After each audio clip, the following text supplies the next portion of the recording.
Night fell over Los Angeles, and the patrol car of Officer Michael Hayes emerged from the darkness like a lone wolf moving in silence. A misty breeze from the ocean swept into the city, caressing the pavement, making the distant streetlights fade into a hazy blur.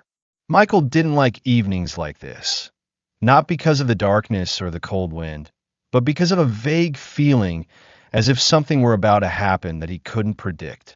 He was used to this job, patrolling, stopping cars, writing tickets, then heading home. But tonight, something felt off. Michael flipped on the windshield wipers, his eyes still fixed on the road. A sense of unease grew as he spotted a sleek black sedan passing by at an unusual speed. It wasn't a standout vehicle among the cars parked late at night on this quiet street.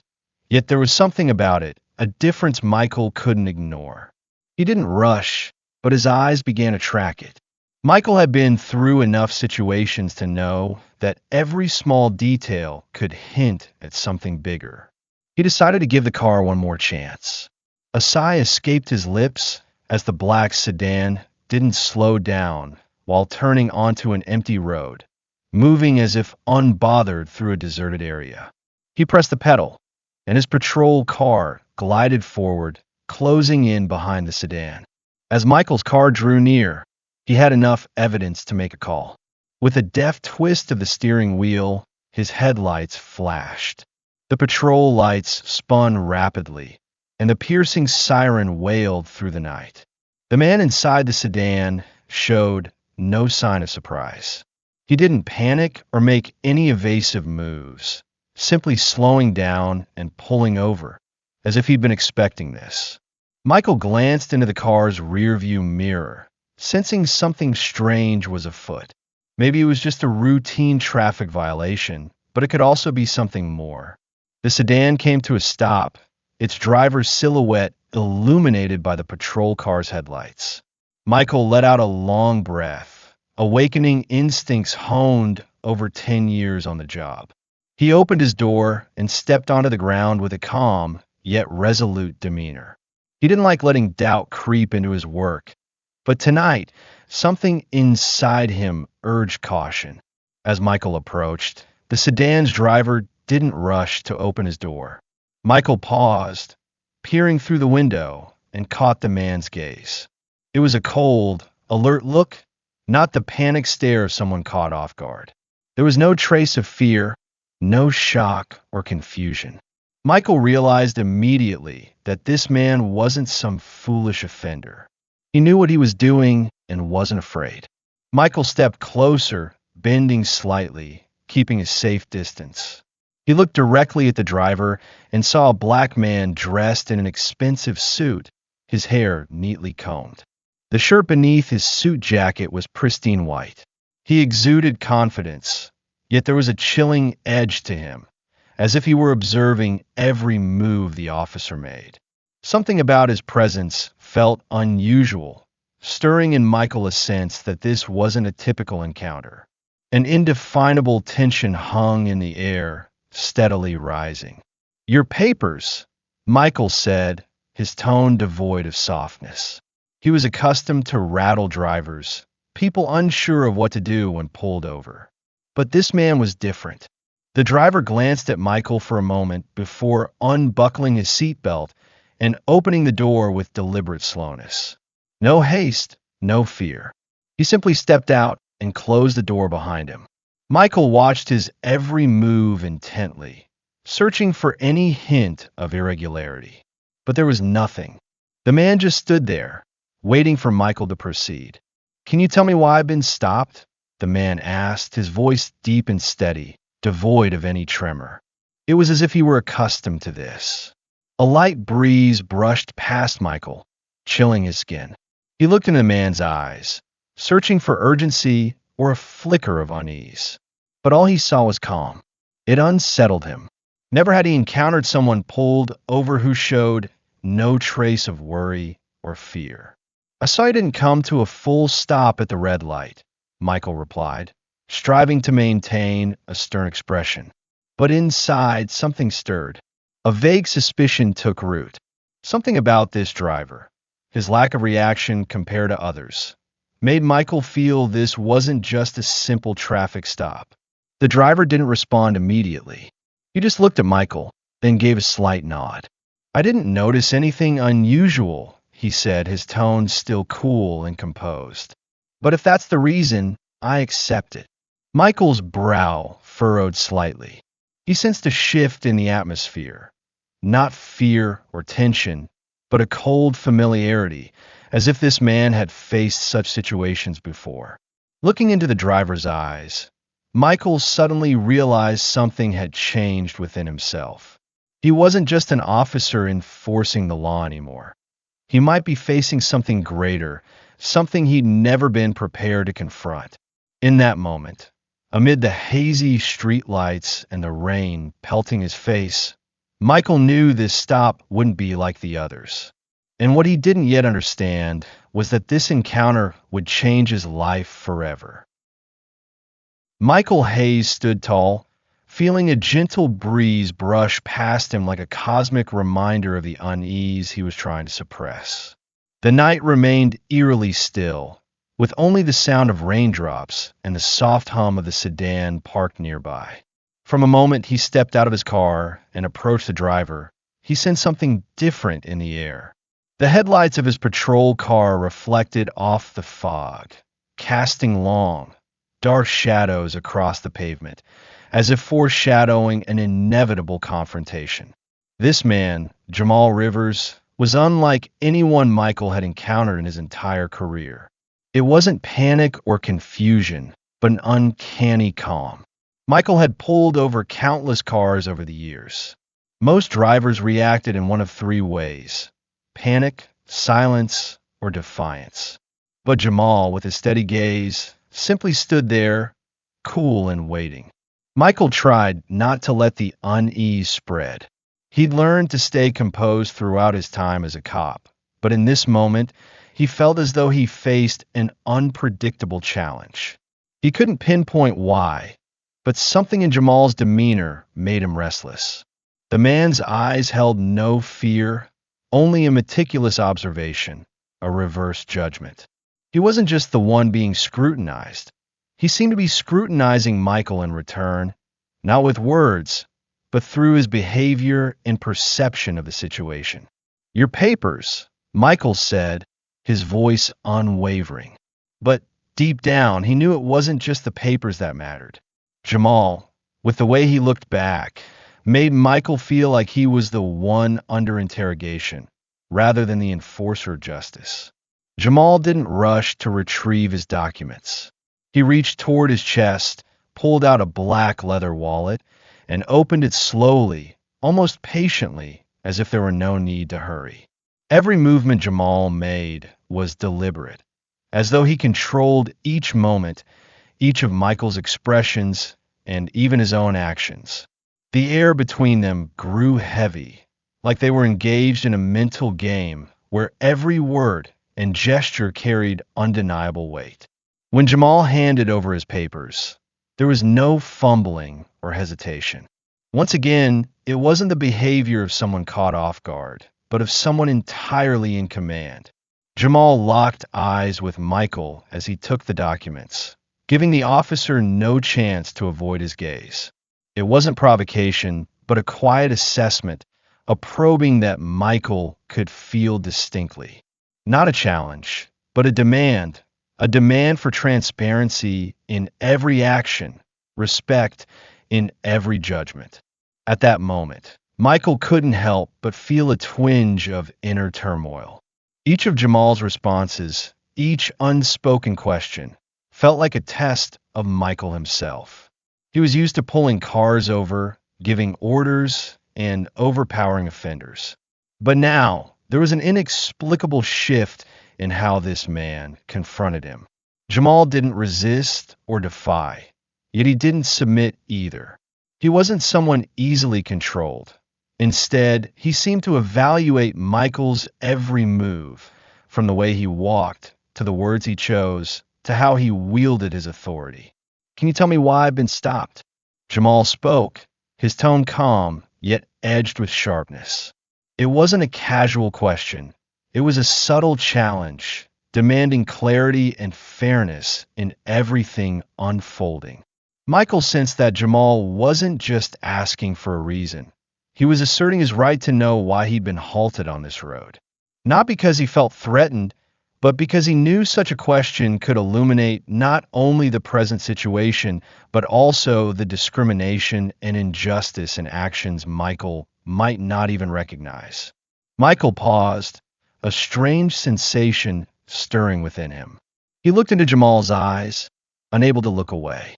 Those eyes reflected not just calm, but a refined depth and understanding. This was a man who didn't face ordinary questions, but one who sought to grasp the essence of every situation, every interaction. A part of Michael realized he couldn't keep playing this power game as he had before. "You didn't stop at the red light," Michael said, his voice steady but tinged with an inner unease. The reason he gave seemed simple, yet it didn't fully convince even himself. He felt he wasn't just checking a driver's traffic behavior, but examining something larger about how he viewed and treated people. Jamal didn't respond immediately. He stayed silent, then glanced back at his car, as if searching for a different answer, one left unspoken. In that moment, Michael realized he wasn't the only one seeking answers. Jamal was too, but not from routine questions. He was looking for answers in the actions and attitudes Michael had carried throughout his career. Michael couldn't shake this feeling. He felt as though he stood before an opening door, one leading to an awakening he'd never considered. The hesitant moments between them weren't meaningless. They were chances for Michael to better understand himself and what he truly stood for. And this, precisely, was the judgment Jamal had forced him to face. Amid the stillness of the night, something in the air made Michael feel as though everything was revolving around him. Jamal's eyes never left him, staring straight ahead with unwavering resolve, as if reading every fleeting thought of the officer standing before him.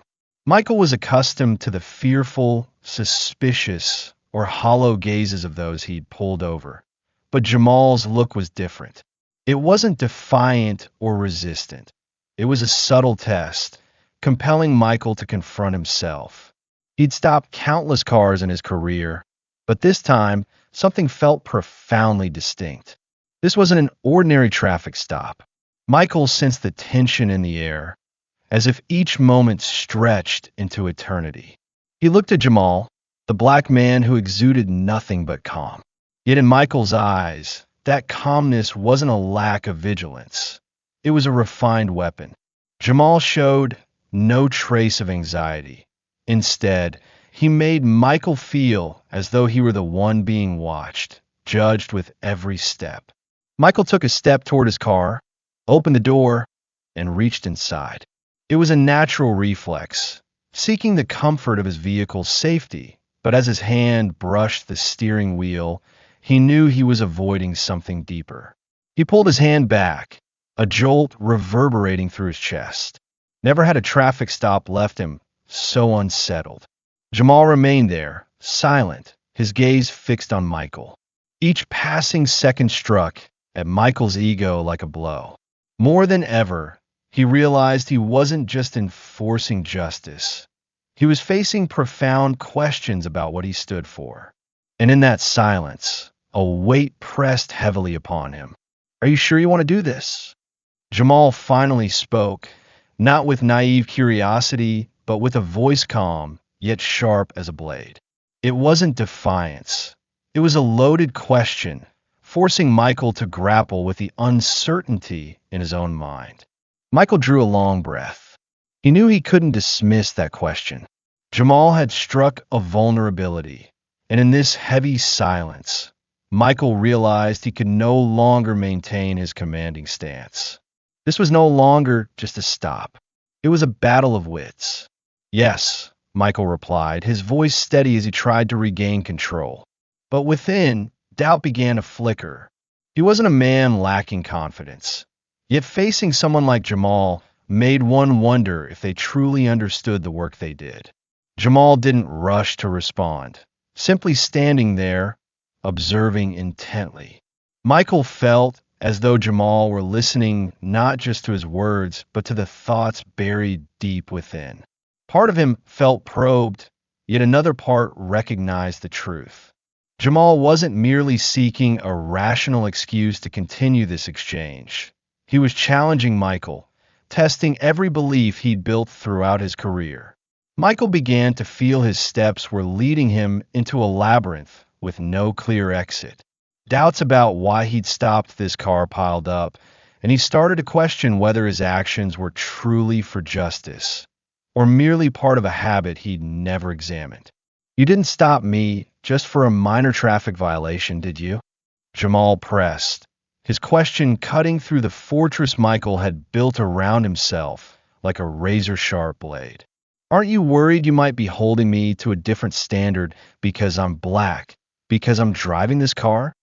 For a brief moment, Michael faltered, but he quickly steadied himself, refusing to let emotion overtake reason. Yet he couldn't deny it. Jamal's question forced him to face things he'd always overlooked. How could he be sure he hadn't acted with bias, even unconsciously? Jamal kept looking at him, with no overt judgment, just an unshakable calm. Michael couldn't escape the sense that he was being tested, and this time, he couldn't find a clear reason to defend himself. Questions swirled in his mind like a storm, with answers nowhere in sight. "What do you think of people like me?" Jamal asked softly, his words landing like a punch to Michael's core. "Do you think I'm bad just because of how I look because I drive this car? Or do you see me as a criminal, like everything society has taught you about black people?" Michael felt the world around him blur, as if the streetlights no longer shone clearly. Thoughts intertwined, images, memories of past encounters, and how he'd treated others. Jamal wasn't just a driver stopped for a traffic error. He was a challenge to the entire system Michael had been part of. And in this battle of wits, Michael wasn't just facing Jamal. He was facing himself, the values he'd once taken for granted. Silence enveloped them. Michael met Jamal's eyes again, this time not with defensiveness, but with awareness. He could no longer cling to the facade of an impassive enforcer of justice. He knew he, too, was being judged, seen through the lens of biases he hadn't acknowledged. "You're not wrong," Michael sighed, his hands dropping, a mix of guilt and awakening washing over him. He couldn't voice everything he felt, but he knew this would change him forever. Jamal, with all his calm and sharpness, had made him confront his true nature. In this battle of wits, Michael realized he wasn't just facing a man, but an entire system and the misguided beliefs he'd held for so long. Jamal said nothing, just stood there, waiting. Michael looked back at him, no longer with a sense of confrontation, but with a deep understanding of what had transpired and what was still unfolding. What happened tonight wouldn't just be a traffic stop. It would mark the beginning of a long journey, one where Michael would start to re-examine justice, prejudice, and power from a perspective he'd never considered before. Michael felt a shiver run down his spine, an odd sensation that forced him to pause and take a deep breath. The world around him seemed to fall silent all at once. The sounds of rain, the hum of the patrol car's engine, and the faint noise of passing vehicles on the deserted street were all muffled, as if blocked by a thick layer of fog. It wasn't just the space around him. He felt as though he himself were enveloped by an invisible force, one he couldn't see but could distinctly sense. Jamal's eyes remained fixed on him, unrelenting, unwavering. And in that gaze, something made Michael unable to escape the feeling that all his secrets were slowly being laid bare. Never in his career had Michael felt so judged. He was used to the suspicious stares of those he arrested, accustomed to the defiance of offenders. But with Jamal, it wasn't defiance. It was a challenge to every value he'd once believed to be true. That sensation began to spiral deep into Michael's mind, like a tiny needle piercing his heart, compelling him to stop and reconsider everything. Jamal didn't rush or prod, simply standing there in silence. Michael tried to regain his composure, but within him, a spark of confusion began to ignite. He turned toward his patrol car, letting out a sigh. This feeling, something he'd never experienced in all his years on the job, wasn't fear, but a confrontation with a reality he'd avoided for far too long. You know, Michael began, his voice hoarse, I was once part of something. I've never talked about it with anyone, but I think it's time I faced it. Jamal looked at him, his bright eyes revealing no hint of judgment, only a patient silence. It made Michael feel as though he weren't being evaluated or condemned, but rather seen as someone searching for the truth. A few years ago, I was involved in investigating a case where we, the police, got everything completely wrong in how we handled it. Michael continued, his voice tinged with hesitation. And during that time, I knew I was doing wrong, but I couldn't stop. It was one of the biggest mistakes of my life. Jamal stood still, his gaze unchanged. Michael couldn't fully grasp it, but he sensed Jamal was reading the unspoken words within him. He wasn't just admitting his mistake. He was facing the reality that the justice he'd enforced all these years was far from perfect. That case, Michael went on, was about a man named Tony Fields. He was convicted of a crime that wasn't his. I couldn't do anything to change it. None of us at the precinct dared to face the truth. He took a deep breath before continuing. We refused to re-examine the information, the evidence. We let an innocent man suffer what he didn't deserve, just because of the color of his skin and because he was poor. Michael paused, his words falling slowly, like heavy stones dropping into the abyss of his mind. He knew he couldn't alter the past, but at least today, he had to confront it. Tony Fields, Michael repeated, was an innocent man, but because of the system, because of the so-called power we abused, he spent nearly 10 years in prison. I played a part in that, and I can't forgive myself. Jamal said nothing, just looked at him calmly, as if understanding that Michael wasn't only grappling with a professional error, but an internal struggle he couldn't escape. No reproach, no further questions. Jamal's eyes seemed to say he didn't need to explain more. Everything was already clear. At that moment, a strange feeling welled up in Michael. It was as if the walls he'd built around himself over the years suddenly crumbled. He'd always believed he was doing right, that his decisions were for justice, for a better society. But the longer he looked into Jamal's eyes, the more he realized that the justice he'd upheld might only be one side of the coin. The other side was discrimination, mistakes he'd never acknowledged. A cold wind blew in from the sea, but Michael didn't feel the chill.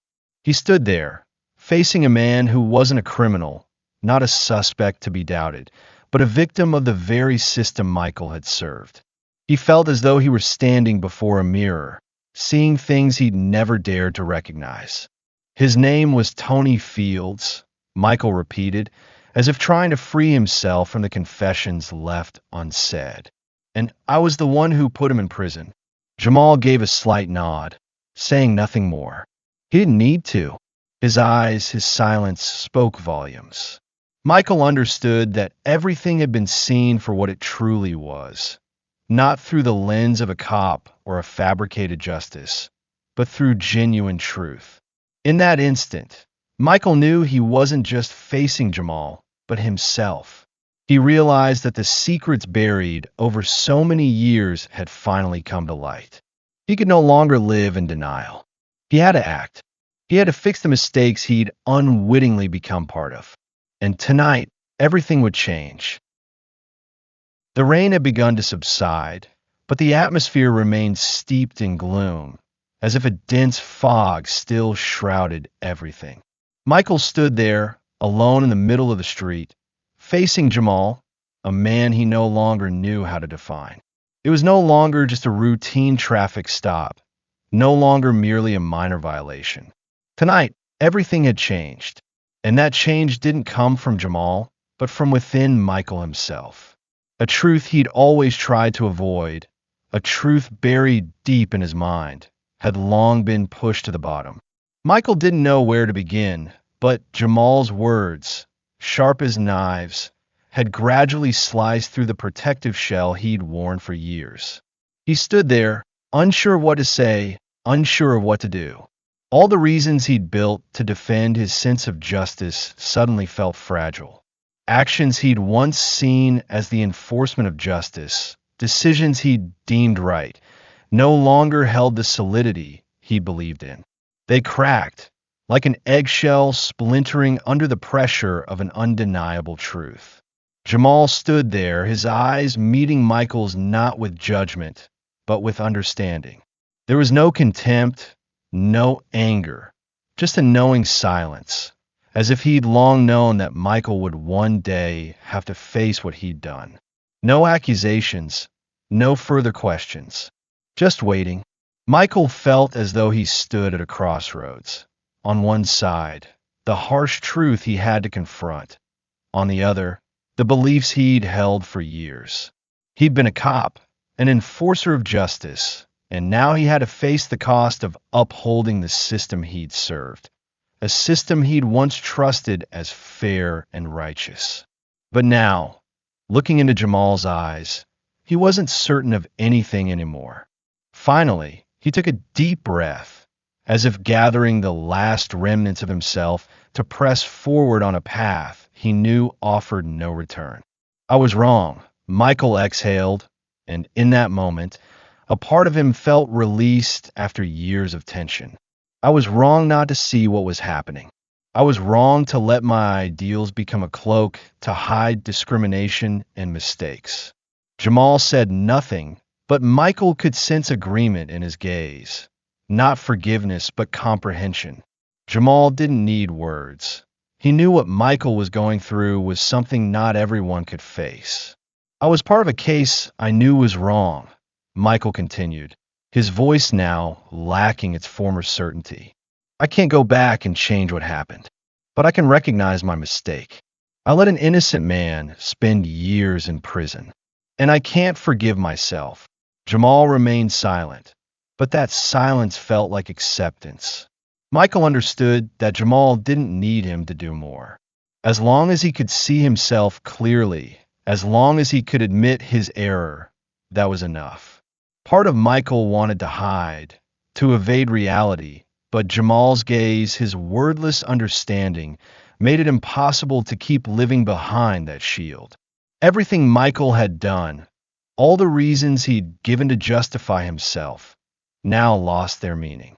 In that moment, he realized that the very actions he'd thought were his duty had led to injustices he hadn't recognized. The justice he'd pursued was never perfect. The justice he'd enforced wasn't always right, wasn't always fair. Tony Fields. Michael repeated the name he'd forced into oblivion for so many years. He was innocent, and I let him suffer for it, just because I didn't dare stand up and face the truth. As those words left him, Michael felt as though everything within him shattered. The weight, the remorse and guilt suddenly bore down on his shoulders. Jamal, the man he'd stopped for what seemed like a trivial reason, had now become the one to make him see things he'd never dared confront before. Jamal stepped closer, not with aggression or challenge, but with calm. You can't change the past, he said, his voice steady yet not cold. But you can change what happens next.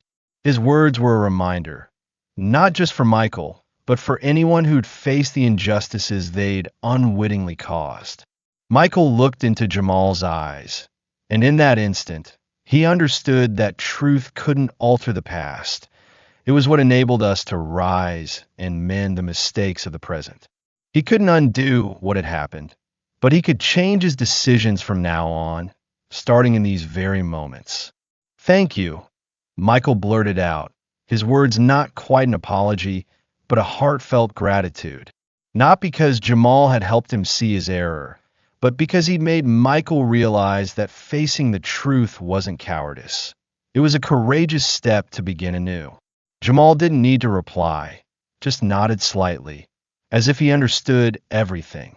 He stepped back, not to end the conversation, but to give Michael the freedom to reflect on all that was unfolding. The rain had stopped, but the air was still thick with change. Michael knew that from this point forward, his life would never be the same. What he'd experienced, the secrets he'd buried, had finally been unearthed. Michael stood there, enveloped in an all-consuming stillness, feeling as though time had come to a halt. The moments before unfolded like a slow-motion film, each frame, each scene from his career flashing vividly before him. From the times he'd ordered cars to stop, the decisions he'd made, to that very moment, a moment he couldn't undo or ignore. The truth Jamal had begun to unveil wasn't just a question about a cop's actions. It was a reevaluation of everything Michael had done, everything he believed in for years. Never in his life had Michael felt so exposed. The secrets he'd hidden, the mistakes he'd refused to face, were suddenly laid bare before his eyes. Now, he wasn't just confronting his past decisions. He was confronting himself, an ego he could no longer justify. The light from the patrol car's flashing beacon still flickered across the empty street, illuminating the rain-slicked pavement, but within Michael, a thick darkness was descending. At that moment, he could see nothing but the image of Tony Fields, the innocent man wrongfully convicted, imprisoned for years simply because he didn't fit a safe list. And he, Michael Hayes, had been a part of that painful story. Jamal's eyes never left him. In that gaze, there was no scorn or resentment, only a profound recognition, as if he knew everything swirling in Michael's mind. It wasn't condemnation, but understanding. Jamal didn't need to say more, for this truth wasn't about words. It was an awareness Michael had to face on his own. Michael finally spoke, his voice low and heavy, as if trying to corral the chaos of his thoughts. I always believed I was doing the right thing. I believed what I did was for justice. But now, looking back, I don't know if I can still call myself a guardian of justice. Jamal didn't reply immediately. He just stood there, hands in his pockets, his eyes still locked on Michael. It wasn't the silence of frustration, but of someone who knew time would provide the answers. In that moment, Michael felt the weight of facing himself. He'd lived in an illusion for so long, and now it was all crumbling. Tony Fields. Michael continued, unable to suppress the remorse. He wasn't a criminal. And I helped convict him. I chose not to see the truth because I was used to viewing everything through a different lens. A lens I thought was right, but in reality, I pushed an innocent man into prison. Michael's voice began to choke, each word a blow to his own soul. It wasn't fear or guilt. It was an awakening, a realization that for so long, he'd done things he'd never dared to confront. He couldn't redo it, couldn't change the past, but right now, the only thing he could do was acknowledge the truth. Jamal remained there, unmoving, unchanged. He might not have spoken, but his eyes and the calm in his every gesture made Michael feel he wasn't alone in this truth. There was no resistance, no judgment. Jamal didn't need to accuse him, for he knew the worst thing Michael was enduring was facing himself, facing the choices he'd made and living with their consequences. How many times did I convince myself I was right? How many times did I tell myself what I was doing was for justice? Michael asked, his voice nearly drained of strength. I kept telling myself I was a protector of justice, but I didn't realize I was part of the injustice. I've been deceiving myself all these years. Jamal looked at him, his eyes free of disdain, holding only a deep recognition, as if witnessing the awakening in Michael's soul. It wasn't satisfaction at seeing another suffer, but an understanding of the long journey Michael had to undertake. His words weren't an apology. They were a confession to himself. He wasn't just facing his guilt, but the pain of realizing the price he'd paid wasn't just his career, but his entire life and the values he'd built. You can't change the past, Jamal spoke, his voice as calm as ever. Not advice, but a sincere acknowledgement. But you can change how you see justice from now on. Michael felt that Jamal's words weren't comfort, but a profound challenge. Not forgiveness, but a call to change. He couldn't alter the past, but he could transform who he was from this point forward. It made him feel as though he stood at a fork in the road, where every choice, every future decision, would need to be rebuilt from what he'd just come to understand. Michael nodded slightly, not in acceptance of Jamal's words, but because he knew there was no turning back. He'd faced the truth and could no longer live a fabricated life. Tony Field's story, the injustice he'd unwittingly caused, would haunt him forever, but from here, it would fuel him to rise, to change everything, to never let himself fall into such a mistake again. Thank you, Michael said, his gratitude not just for Jamal, but for himself, for the awakening he'd undergone. Not to atone, but to forge a different future. A future where justice wasn't warped by prejudice, where every decision was grounded in truth, not in defending a false sense of self. Jamal didn't respond, just stood there, calm in his gaze.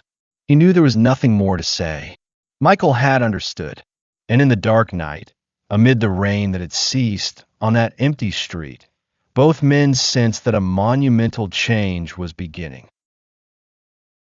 A car horn blared briefly before fading into silence, leaving only the steady patter of rain on the wet pavement. Michael stood there in the depths of the night, amid all he had been through and was still enduring, like a solitary shadow with no refuge left. Jamal hadn't left, but even without speaking, he remained there, silent, as if granting Michael space to confront himself.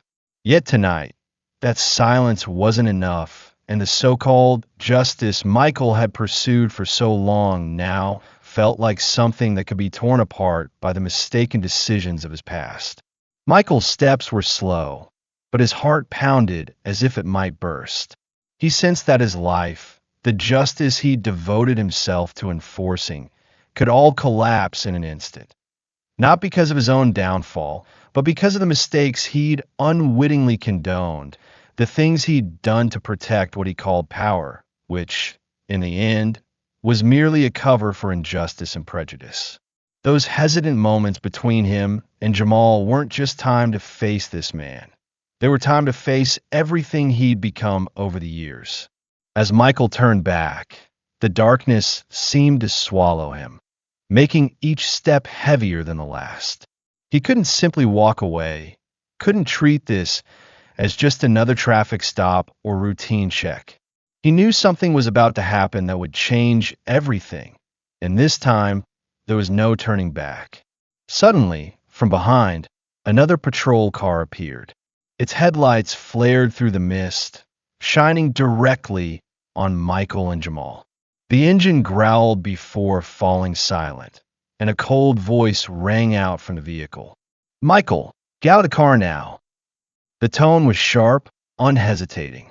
Michael recognized it as Officer Brown's voice, a longtime friend from the precinct, someone he'd fought alongside in countless cases. But today, Brown wasn't there as a comrade. He arrived as a command, one not rooted in justice, but in defending a system Michael now found alien. Michael felt the danger. He knew everything had shifted, not just because of the truth he'd uncovered, but because the system he'd spent his life protecting was now poised to crush him. Jamal's eyes stayed on him, free of hatred or vengeance. There was only clarity, understanding, and perhaps a hint of something like pity. Michael realized this confrontation wasn't merely a struggle between him and Jamal. It was a profound inner battle between the self he'd constructed and the truth he could no longer hide. Officer Brown stepped out of the car, his eyes flicking briefly to Jamal before settling on Michael. "We need to talk, Michael."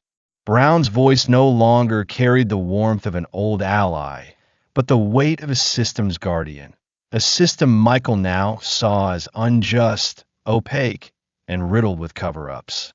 Michael stood there, silent, feeling the threat closing in.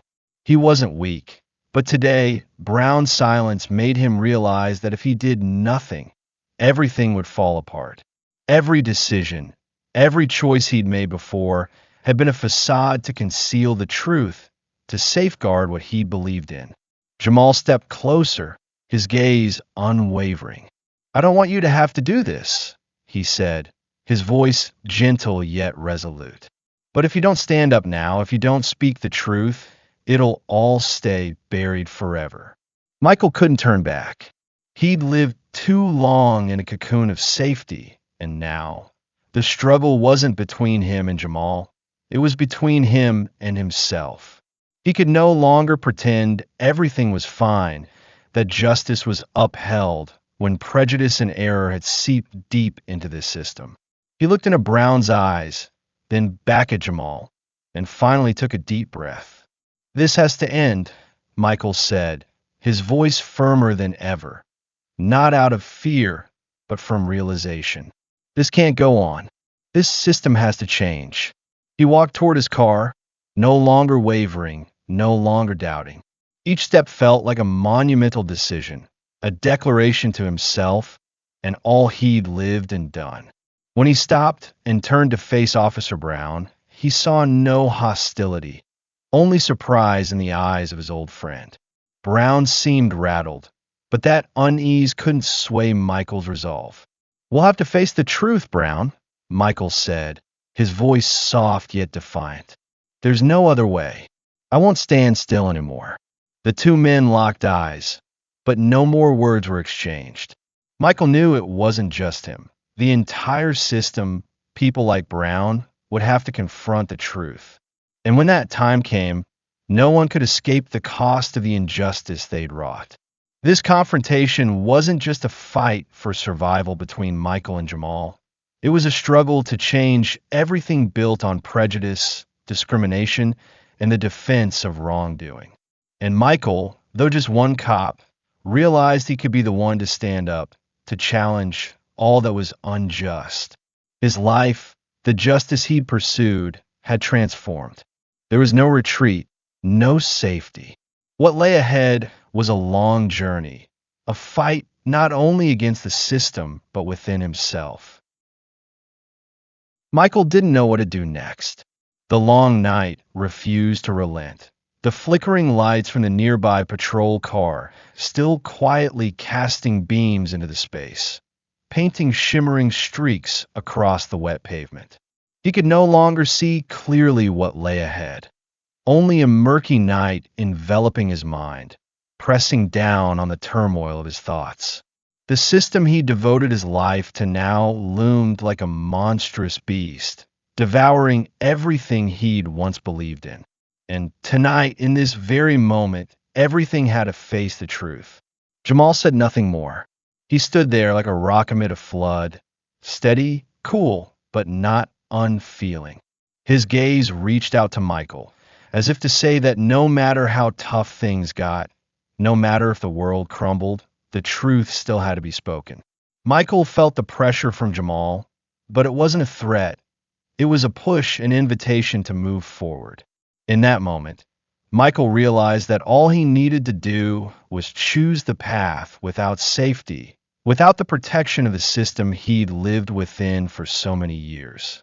He had to do this for himself, for the victims he'd unwittingly cast into darkness, for a life he believed could be better if people could face the truth. And then abruptly, everything changed. A phone rang from the mobile in Michael's pocket. An emergency call, but the voice wasn't familiar. It was cold, devoid of emotion. The tone wasn't overtly threatening, yet it couldn't be called comforting either. "Michael, you can't do this. Not now. If you keep going, the consequences will be severe. Don't do something foolish. The words from the call echoed in his head, each one slicing into his mind like a knife. He knew who was calling and understood that this wasn't a typical warning. It was a threat. The system he'd served, to which he'd dedicated himself, wouldn't easily release those who sought change. Never had Michael felt the cost of courage weigh so heavily. He stood there, sweat beading on his forehead, unsure if he had the strength to continue down this road. Jamal remained still, watching Michael's every move. He didn't speak, but Michael could sense that Jamal understood what was racing through his mind. There was nothing but empathy in those eyes. Michael felt that Jamal wasn't just a man fighting against wrongs. He was someone who grasped the pain of making a difficult choice, one that could alter an entire life. It was a confrontation not just with those around him, but with himself, with words he'd never wanted to admit. Michael looked back at Jamal, then toward the patrol car where Officer Brown still stood, silent, saying nothing, but his eyes no longer those of an old teammate. They were filled with conflict, with doubt. Perhaps, deep down, Brown knew the system he'd protected for years was collapsing before them, and none of them could stop this change. Michael took a deep breath, his hands clenching tightly. He knew he couldn't ignore it. He couldn't keep living in denial. That call couldn't make him falter. It only fueled his resolve. He'd spent too many years serving this system, too long overlooking those left behind. But now that had to end. With a decisive move, Michael turned to Jamal, then strode quickly to his car. Not to flee, not to keep avoiding the truth. He was simply acting. He opened the door, reached into his pocket, and pulled out a card. It was his internal affairs badge, one he kept hidden for so long, never daring to use, never letting anyone know. "This is my card," Michael said, holding it up, his eyes locked on Officer Brown. "And this is how I'll make things right. I have no other choice." Brown stood there, silent, but the tension in the air was palpable. In that moment, Michael knew his decision would change everything. It wasn't betrayal, it wasn't defiance, it was an unmasking of it all. Internal affairs would step in, investigate everything, from Tony Field's case to all they concealed. When Michael turned back to Jamal, he saw compassion in his eyes. Not pity, not regret, but a deep understanding. Jamal didn't need to say more. He knew what Michael had just done was the first step toward change, the first step to bringing mistakes into the light. Michael felt a strange relief, as if a burden had been lifted from his shoulders. He wasn't certain things would end as he hoped, but at least he'd stood up to fix the wrongs, to do what was right. And perhaps in this life, that was the only thing he could do. It was late at night, but the loneliness no longer gripped Michael's heart. He walked away from there, no longer just a cop, but a man who'd rediscovered himself, who'd dared to face the truth, no matter how harsh or brutal it was. What would happen next was anyone's guess, but at least he hadn't let injustice continue to dominate his world. The story of Michael Hayes and Jamal Rivers is not merely a battle of wits between a cop and a citizen. It's a profound journey into the depths of individuals confronting truth, their mistakes, and ultimately themselves.